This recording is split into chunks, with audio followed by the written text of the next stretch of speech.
Bueno, pues buenas tardes. Me da muchísimo gusto darles la bienvenida a la presentación del libro Vivir con VIH en México, experiencias de mujeres y hombres desde un enfoque de género, de la autoría de Cristina Herrera, Tamiel Kendall y Lourdes Campero. Dos de las autoras nos acompañan y Tamiel no está porque está fuera de México. Yo soy Ana María Tepichín y agradezco a Cristina, Tamiel y a Lourdes que me invitaran a moderar esta presentación del libro, sobre todo teniendo esta mesa de colegas, teniendo colegas como Ivonne y como Eugenia, quienes van a estar comentando el libro. Sin más, entonces yo voy a proceder a presentar a nuestra primera comentarista, que sería Eugenia. Eugenia es maestra en estudios políticos y sociales y es licenciada en sociología por la UNAM. Tiene 20 años de experiencia trabajando derechos sexuales y derechos reproductivos de mujeres y jóvenes de zonas urbano marginadas, rurales e indígenas. Eugenia se ha especializado en la incidencia política en el tema de mujeres y VIH durante los últimos 7 años. Trabaja con movimiento feminista, con el movimiento de VIH y el de diversidad sexual. Es directora de la organización Balance. Eugenia es integrante del Consejo de la Fundación Arcoíris por el Respeto a la Diversidad Sexual y de la Red Atena de Mujeres y VIH, asociada de la Fundación Mexicana para la Planeación Familiar. También es integrante fundadora de Resurge, Alianza Global Feminista para la Justicia Sexual y Reproductiva. Entonces, Eugenia, pues bienvenida. Bueno, buenas tardes. Pues muchísimas gracias primero por la invitación. Es un placer compartir la mesa con personas de las que he aprendido muchísimo y pues también estar en un libro de Tamiel Kendall, que es una persona muy querida, muy cercana a nuestra organización y que ha construido, creo que, una base bien fuerte a partir de la cual hemos podido avanzar algunas cositas a favor de las mujeres con VIH, pero en general de la atención integral a las mujeres. Pues yo quisiera como empezar diciendo que me da mucho gusto que haya libros como el que se escribió ahora, que es el trabajo de varios años y que tiene un análisis cualitativo bastante importante y que nos permite ver cómo es central avanzar en la perspectiva de género en las políticas de salud y cómo, a pesar de que han pasado 20 años de Beijing, 20 años de Cairo, seguimos imaginando qué es la salud con un enfoque de género, qué es la transversalización de la perspectiva de género y cómo podemos realmente dar una atención integral de acuerdo a las plataformas internacionales y a los compromisos legales que hemos tenido. Lo primero que quisiera decir es eso.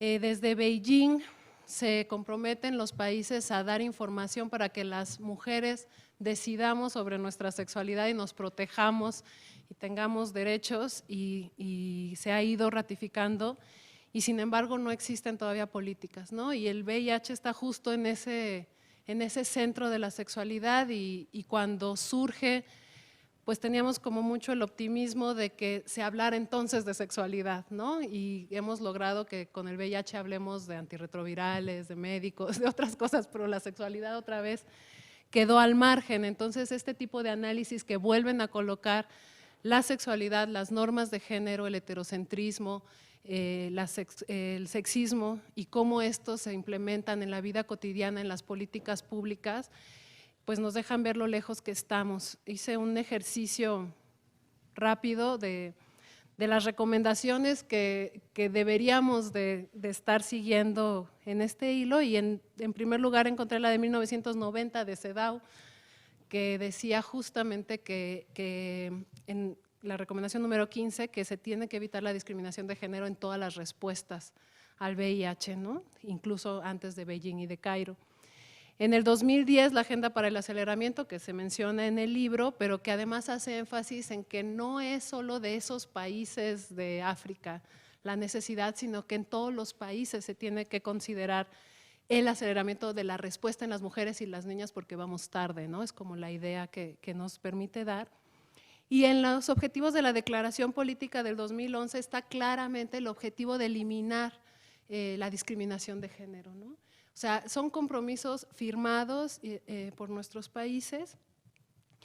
Los indicadores que se han dado para ver si sí estamos haciendo políticas o no efectivamente en mujeres, lo único que se les ocurrió fue violencia en la pareja, ¿no? Y bueno, Roberto tiene un muy buen artículo cuestionando el tema de cómo se mide la violencia y qué significa la violencia de pareja, qué significa la violencia de género, toda esta parte, y es muy interesante porque entonces México reporta que estamos muy bien porque solo el 20% de las mujeres sufre violencia de pareja, entonces no hay nada más que hacer, ¿no?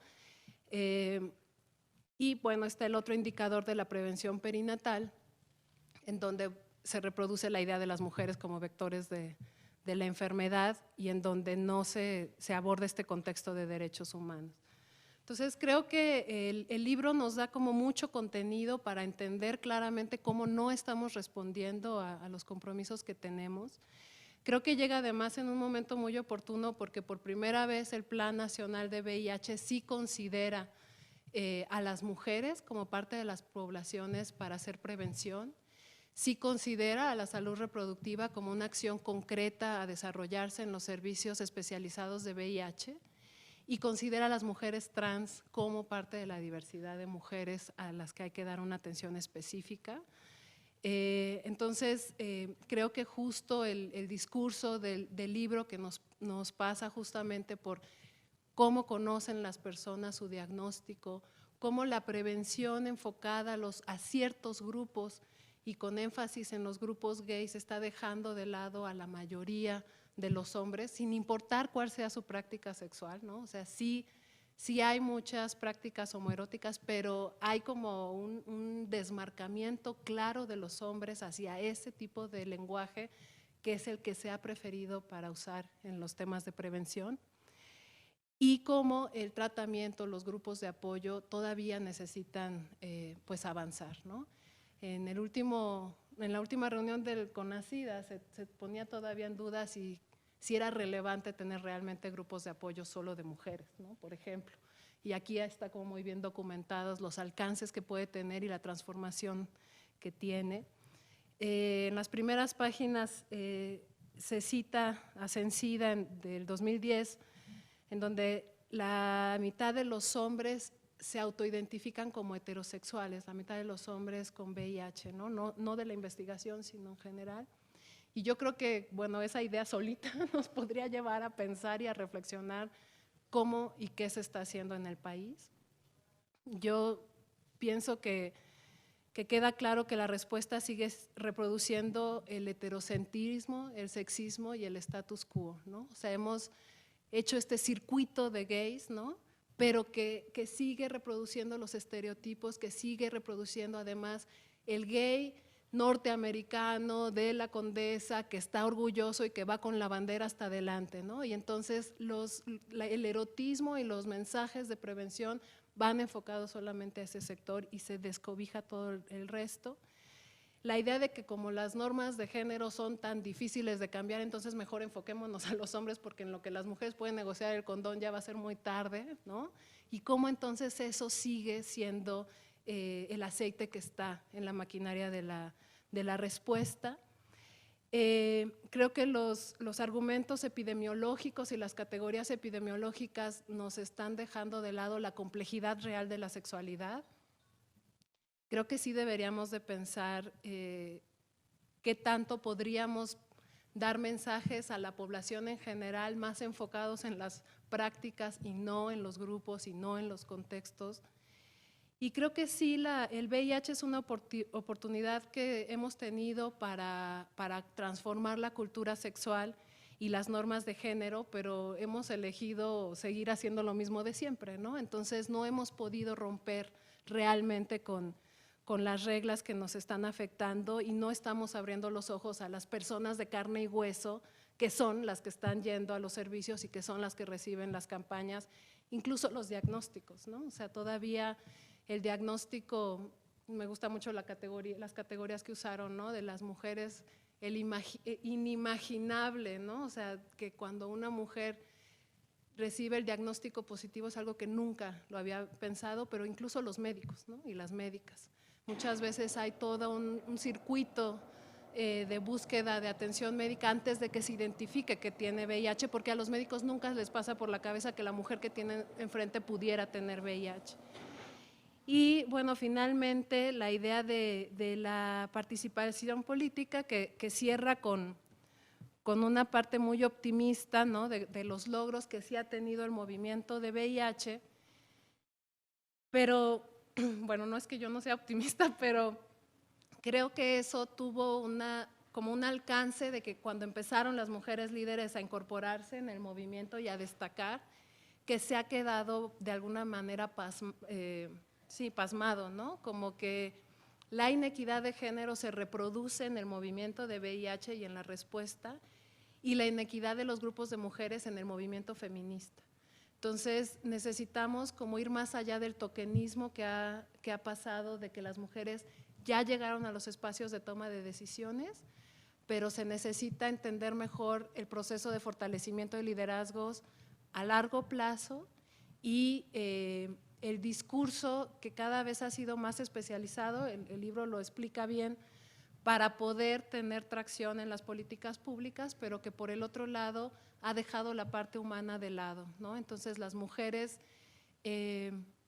no han tenido como una agenda tan concreta que pase por el cuerpo, ¿no? Y este libro como que rescata justamente la corporalidad y la sexualidad de las mujeres en este contexto.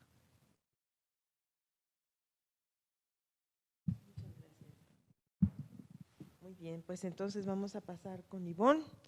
Ivonne Sass es profesora e investigadora del CEDUA, del Colegio de México desde 1992, institución donde cursó el doctorado en Ciencias Sociales con especialidad en estudios de población. Imparte clases en los programas de maestría y doctorado en estudios de población, realiza investigación y dirige tesis de posgrado en los temas de salud reproductiva y de sexualidad y género. Ha publicado numerosos libros y artículos sobre el tema. Ivonne. Muchas gracias. Yo tengo muchos micrófonos. Quiero empezar por agradecer mucho la invitación del programa de estudios de la mujer, interdisciplinario de estudios de la mujer, y a las autoras, tanto por la invitación como por el regalo que significa este libro. Mi comentario se centra en otros aspectos, que fundamentalmente en cosas que a mí me llamaron la atención en la lectura del libro. Y quiero felicitar, en primer lugar, el objetivo, esto de argumentar e ilustrar de manera muy fina y detallada lo que aporta la perspectiva de género para una mejor respuesta ante la epidemia del VIH-Sida en el caso de México. Se trabaja fundamentalmente con hombres que no se identifican como gays y con mujeres.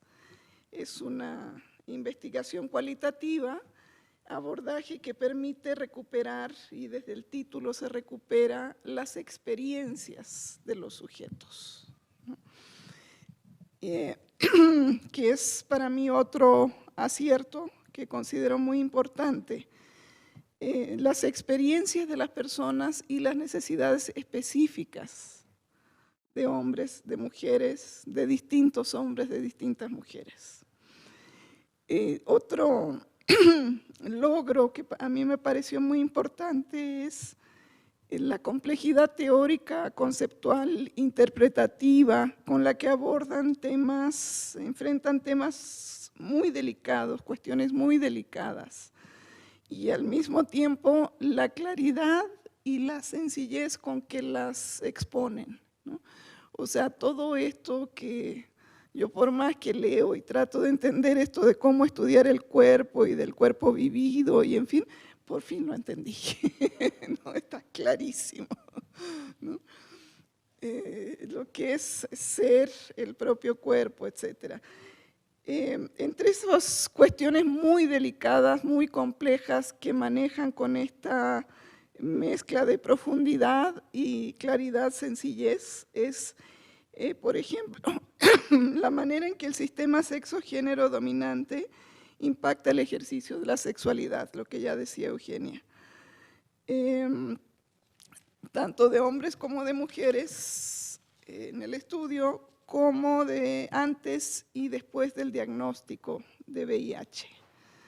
También la manera en que ese sistema afecta existencialmente la manera en que las personas viven el diagnóstico y la experiencia de vivir con el virus. La manera como afecta la experiencia del cuerpo y del cuerpo con el virus.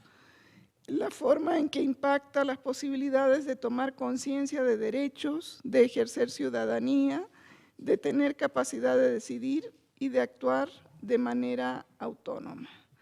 Una de las cosas más notables del libro, cómo lo abordan, cómo lo enfocan, que más me gustó es la idea de vulnerabilidades equivalentes. Aquí no hay ni hombres malvados ni mujeres víctimas. Hay personas que viven en contextos sociales de vulnerabilidad que son diferentes en la medida que están normados por estos sistemas de género que se intersectan con otros sistemas de jerarquías de ordenación social, ¿no?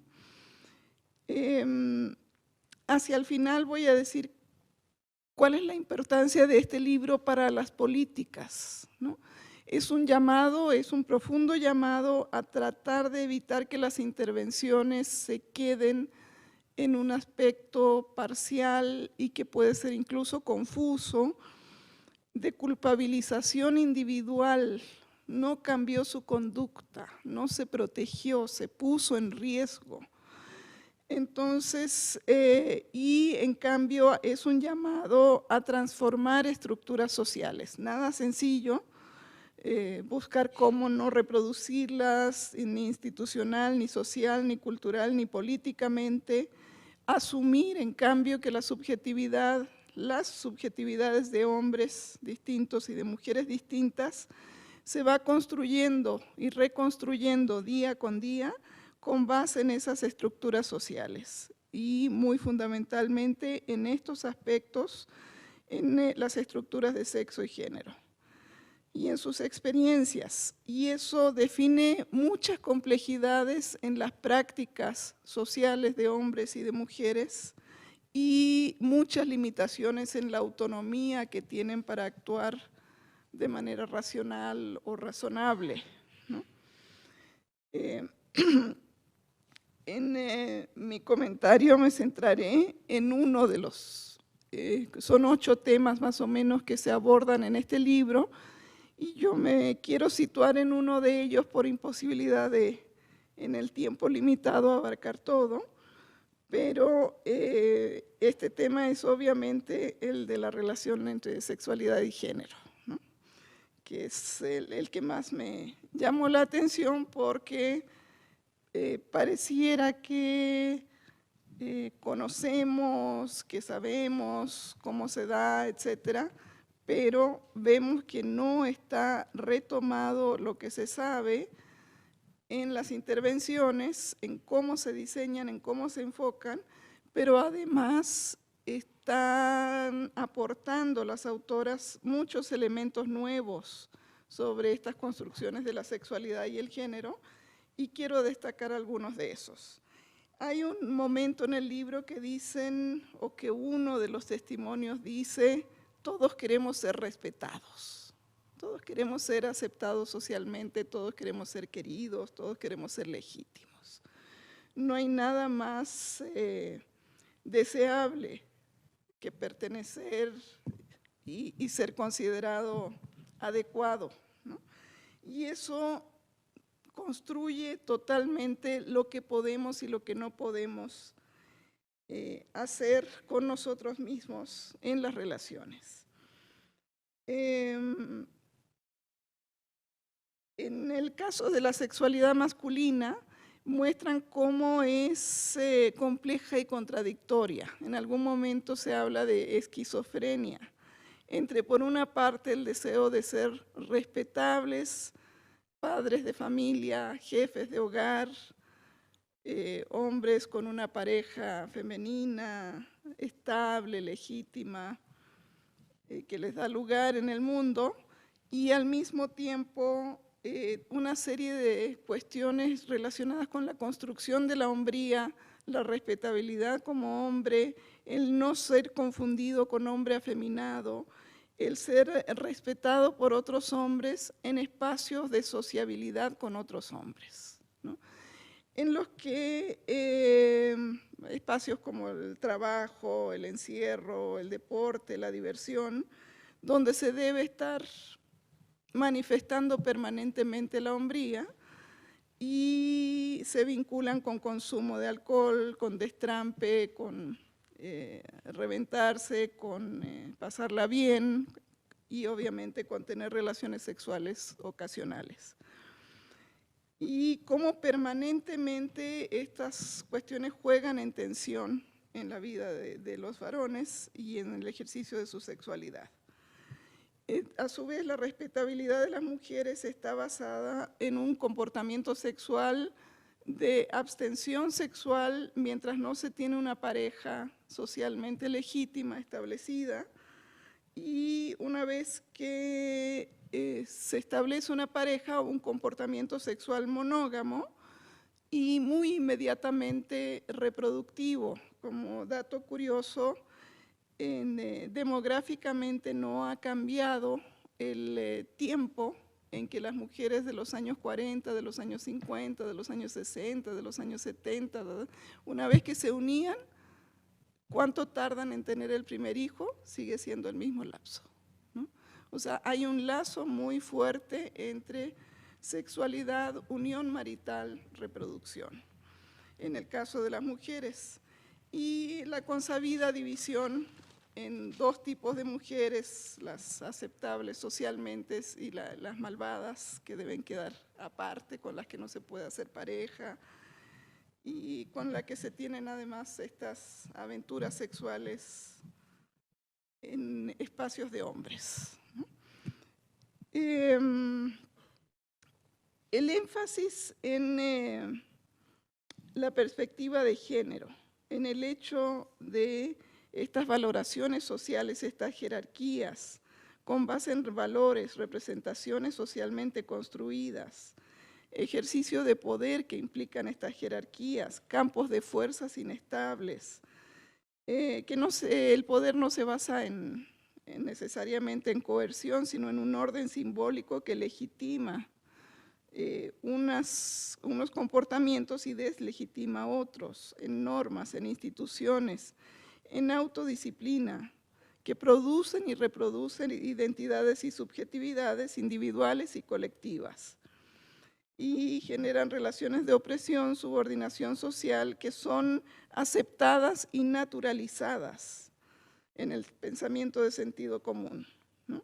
Sin embargo, esto no está basado en la biología de ser hombres o de ser mujeres, sino que en toda esta jerarquización social, en todo este orden social, que produce vulnerabilidades, que produce comportamientos, prácticas, experiencias diversas.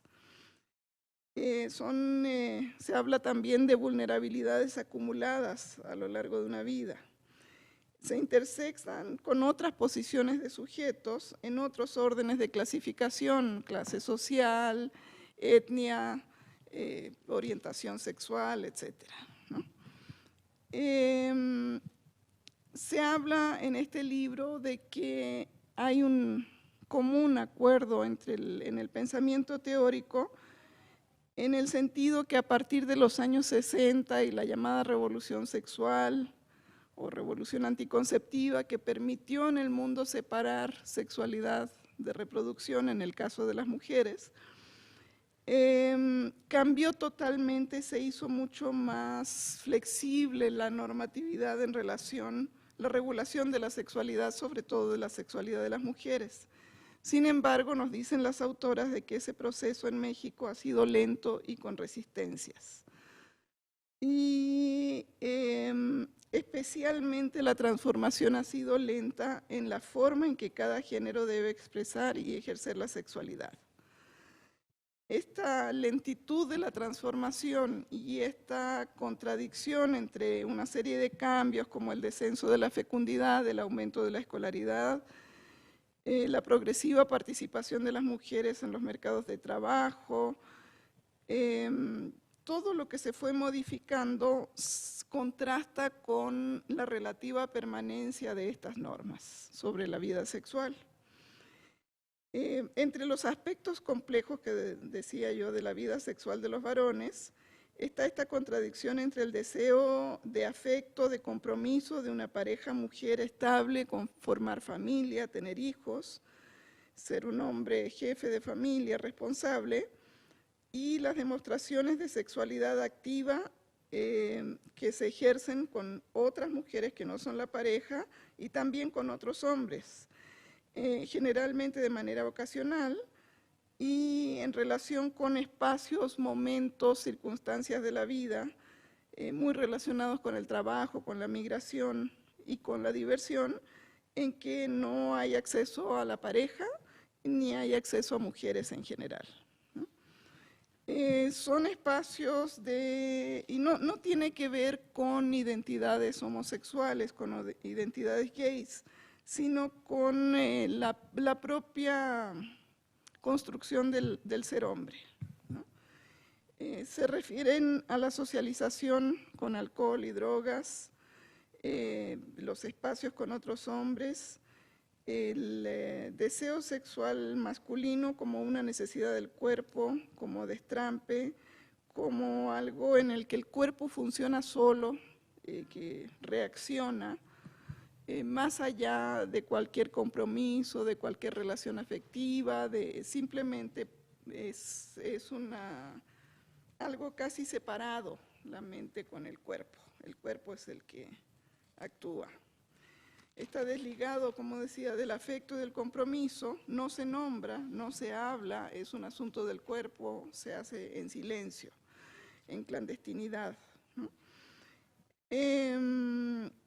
A la inversa, las pautas de comportamiento dictadas por las normas sobre la sexualidad femenina están muy marcadas por las nociones del amor romántico, de la idealización del enamoramiento, del ideal de vida en pareja estable, de la confianza, la fidelidad y por supuesto la no protección en los intercambios sexuales. Amor en las normas para ellas implica atender, cuidar a la pareja, incluyendo atención sexual, atender las necesidades y los deseos de la pareja, renuncia, sacrificio como algo constitutivo de lo femenino. Debo decir que los hombres seleccionados para esta investigación, la condición era que fueran hombres que tuvieran relaciones sexuales con mujeres, ¿no? Independientemente de que también la mitad de ellos tenían relaciones sexuales también con hombres, pero la definición era que fueran hombres que tenían relaciones sexuales con mujeres, no hombres que están circunscritos a un contexto gay.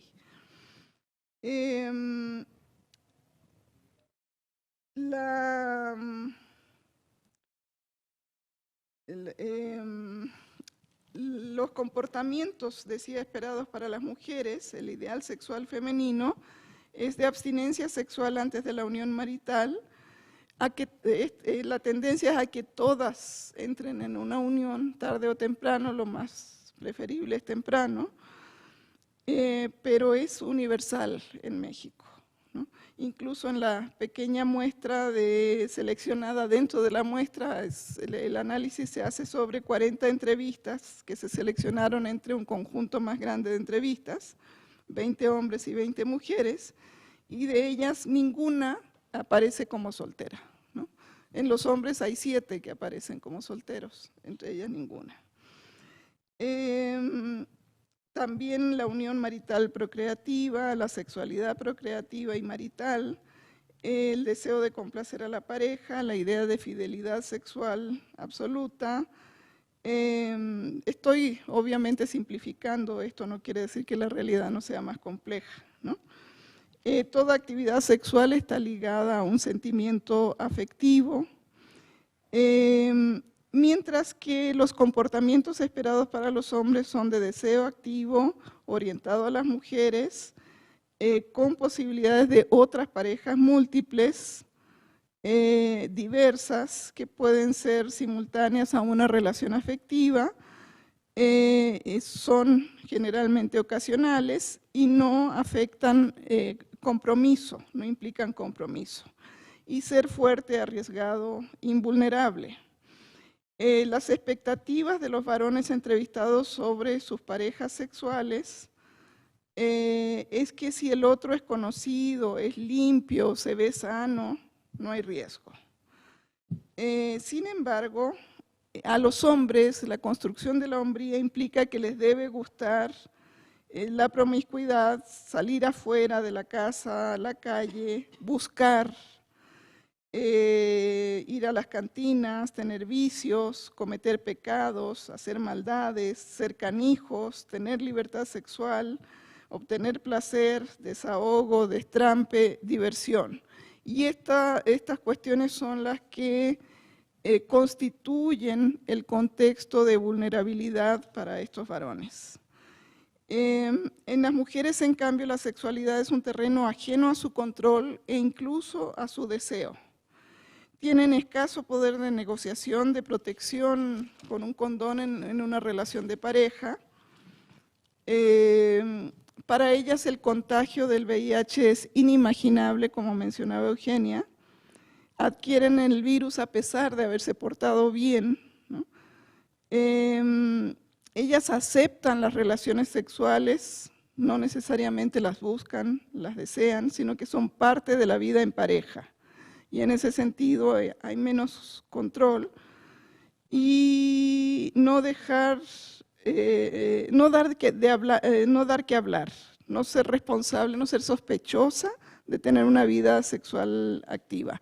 A la menor detallito que se le pase es inmediatamente culpada de cualquier consecuencia que se derive de su vida sexual, aunque no hubiera tenido control sobre ella. Nada que ponga en duda su moral sexual, como salir de la casa, hablar con hombres, por supuesto un embarazo y un contagio de un virus, ¿no? Por lo mismo, tienden a asumir el contagio con el diagnóstico con fuertes sentimientos de culpa. Sobre todo se sienten muy culpables si tuvieron algunas otras relaciones anteriores o incluso simultáneas a la pareja, porque ya no fueron buenas mujeres. Y otra característica muy importante en esta construcción de contextos de vulnerabilidad es que invisibilizan el comportamiento sexual de la pareja masculina. Eso es cosa de los hombres, eso ocurre en espacios oscuros, donde solo hay hombres, donde las mujeres no entran, ellas no entran, ¿no? Los hombres, en cambio, consideran esta vida sexual paralela, fuera de la casa, como pecado, como una conducta canija, que los lleva a un castigo esperable, que sospechaban, merecido, se lo buscaron. Les pasó por ser payasos, destrampados, en fin. Y en más de la mitad de los casos, este destrampe incluía relaciones con otros hombres, generalmente anónimos,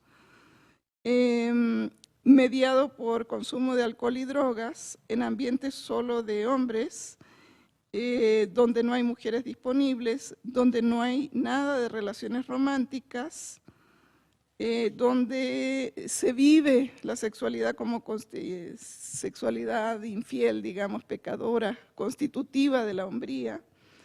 ¿Y por qué significado le dan a esto de relacionarse con hombres, con otros hombres? Una es que los hombres aceptan a la primera. Los hombres son hombres, buscan placer, ¿no? Y ellos también buscan placer. Entonces hay un entendimiento inmediato de los cuerpos que no se da en las relaciones con las mujeres. Se orientan inmediatamente a la respuesta física de los cuerpos. Saben mejor cómo hacer sentir a otro hombre, cómo hacerlo disfrutar. El cuerpo se hace cargo y la mente se desconecta. Les gustan experiencias como el sexo oral, el sexo anal, que las mujeres generalmente ponen más dificultad. Conocen los puntos débiles, cómo lograr el disfrute momentáneo, inmediato, sin nada más. Son más carnales, sin compromiso emocional, clandestino, aventura, no planeado, ¿no? Entonces, todas estas cuestiones llevan a este tipo de ejercicio de la sexualidad. Y es resaltante también lo que señalan en cuanto a mucha homofobia, o sea, un menosprecio al referirse a los hombres con quienes tienen relaciones sexuales, ¿no? Las relaciones románticas solamente las conciben con mujeres, y llegamos a una situación en que tanto hombres como mujeres no tienen mucho control por razones diferentes. Los hombres por miedo a la sospecha de ser tildado de afeminado, por la homofobia, y las mujeres por el miedo a la sospecha de que ejercen una sexualidad activa, de que son promiscuas, ¿no? En consecuencia, se desprende de todo esto que las identidades no deben ser la base de las intervenciones, de la prevención, de las políticas. Se trata de ambientes sociales, de la construcción de ambientes sociales, y en ese sentido el fin, el objetivo de las políticas debe ser crear condiciones sociales favorables para una vida sexual que sí pueda ser placentera, que pueda ser libre de violencia y libre de riesgos. Hacia eso tienen que ir orientadas las políticas y no a cambiar las conductas individuales.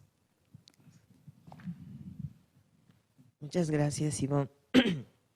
Pues Eugenia e Ivonne nos han dado interesantes comentarios de diversas cuestiones del libro, desde el cumplimiento de compromisos internacionales hasta la importancia de acercarse de otra manera a la sexualidad y a las prácticas sexuales como una vía idónea para generar acciones más efectivas en el marco de la necesidad de introducir una perspectiva de género en las respuestas al VIH y al SIDA.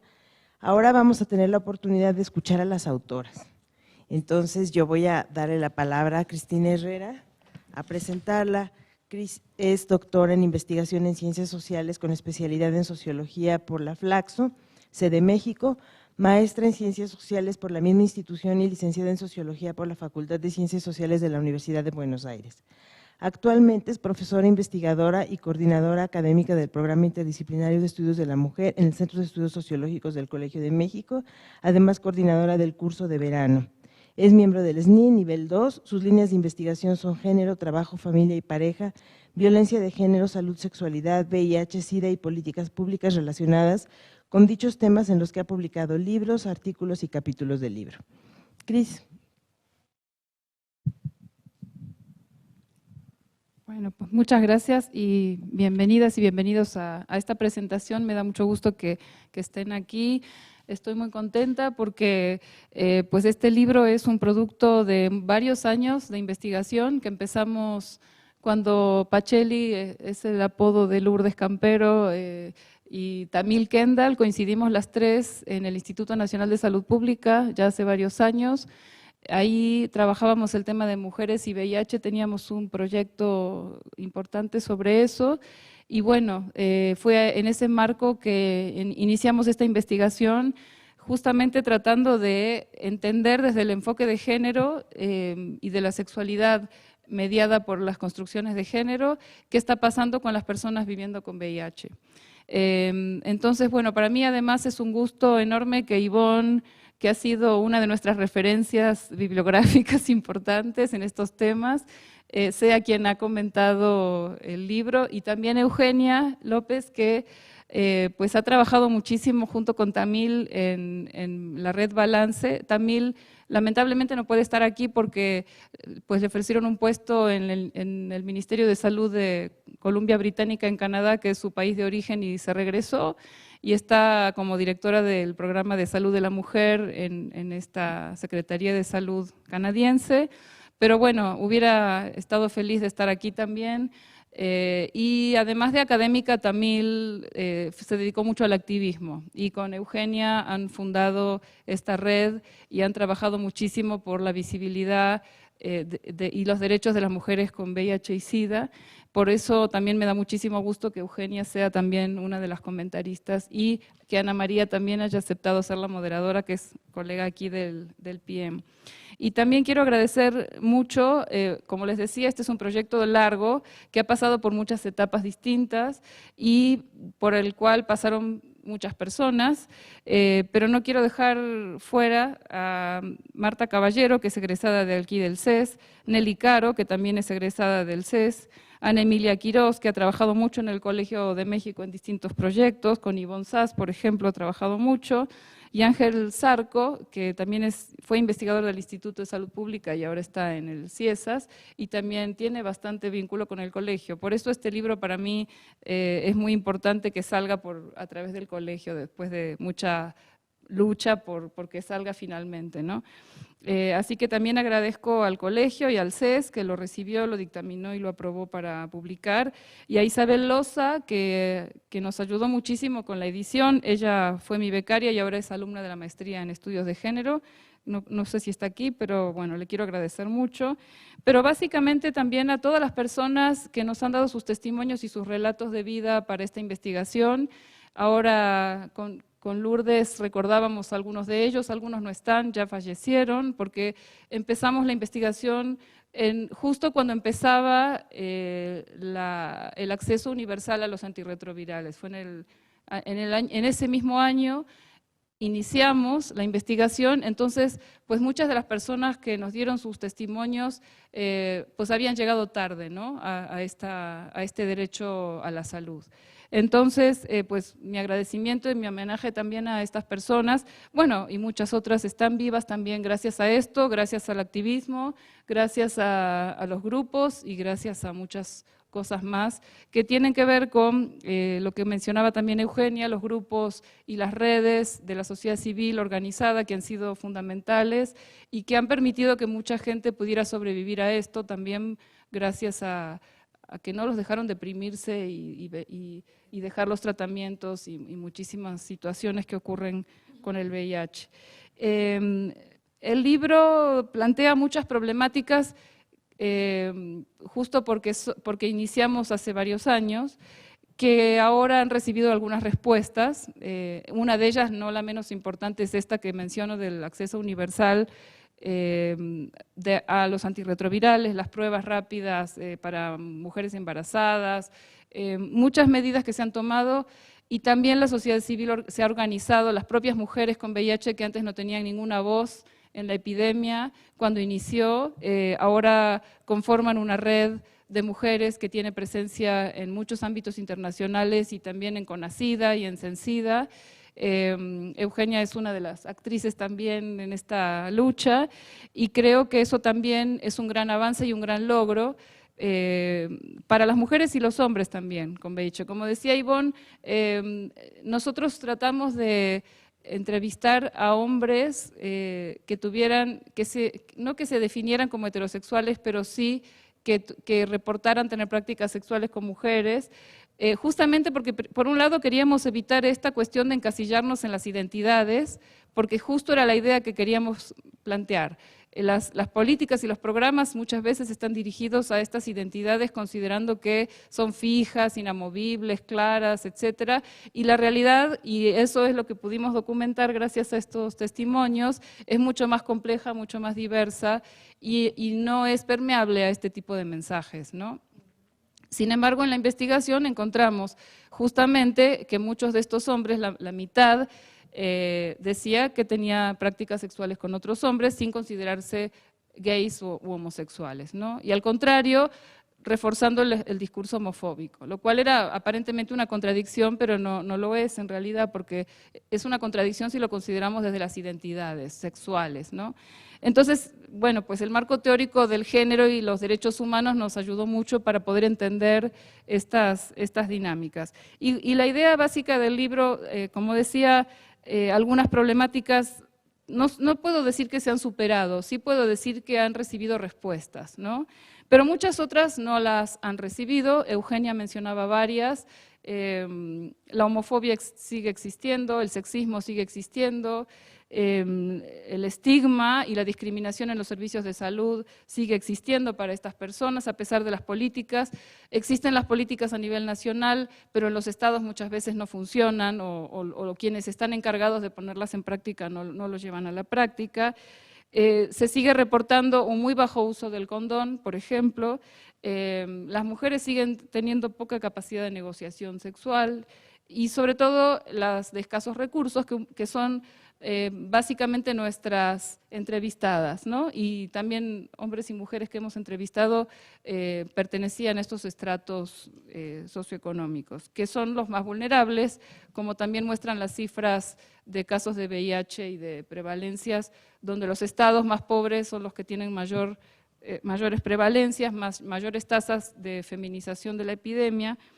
Y otro elemento clave y fundamental, a pesar de que exista acceso universal, es que se dé un diagnóstico y un tratamiento temprano. Eso, numerosos estudios han mostrado que es una clave para poder sobrevivir al virus y poder tener una calidad de vida digna, y eso, bueno, pues sigue siendo todavía un reto, ¿no? No tenemos todavía ese acceso, y sobre todo por parte de las mujeres más vulnerables, más pobres y con menor educación. Así que bueno, todavía quedan muchos retos, muchas cuestiones que creo que pueden ser, este libro puede ayudar un poco, ojalá que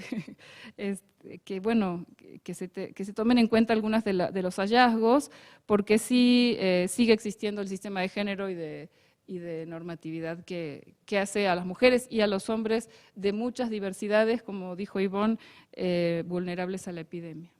Gracias. Muchas gracias, Cris. Entonces, ahora vamos a escuchar a Lourdes Campero.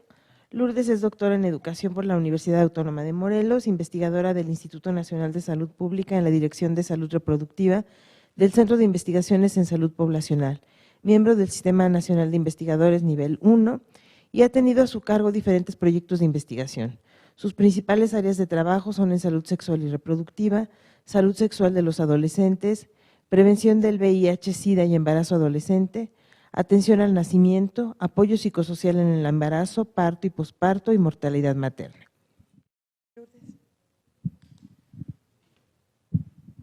Buenas tardes a todos. Ya no me voy a entretener repitiendo un poco lo que escribimos. Ya nos hicieron favor aquí en la mesa de exponer bastante claramente las ideas principales que están expuestas en este documento. Yo quiero agradecer especialmente a las 3 personas que nos hicieron favor de presentar el trabajo y también a mis colaboradoras, a Cristina Herrera y a Tamil, que aunque no está aquí, desde luego la tenemos muy presente, porque pues fue trabajar con ellas de una manera muy interesante durante todo el proceso. Creo que aprendimos cosas muy lindas durante todos estos años que trabajamos juntas y bueno, para mí fue de mucho aprendizaje. También, aunque ya Cristina lo dijo, a todas las personas que nos dieron sus testimonios. Yo hasta la fecha tengo presentes muchísimos relatos y creo que estos han ido sirviendo siempre para seguir trabajando en el tema o bien en otros temas. Sus testimonios nos hicieron reflexionar sobre problemáticas que estamos viviendo en México todavía, no nada más ligados al VIH y SIDA, sino a todo lo que tiene que ver pues, con este campo de la sexualidad, de género, de estigma, de prejuicios, de derechos, y constantemente esto aparece en nuestros trabajos de investigación.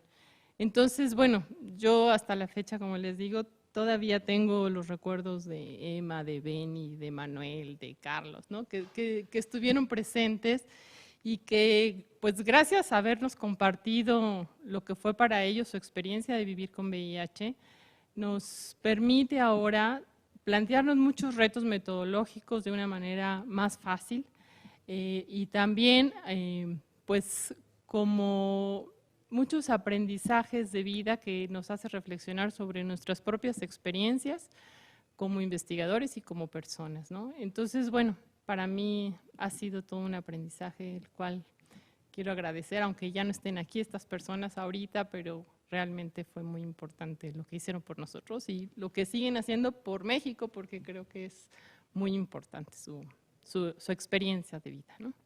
Entonces, pues muchas gracias también a todos ustedes por estar aquí, por estarnos escuchando, por interesarse en el tema.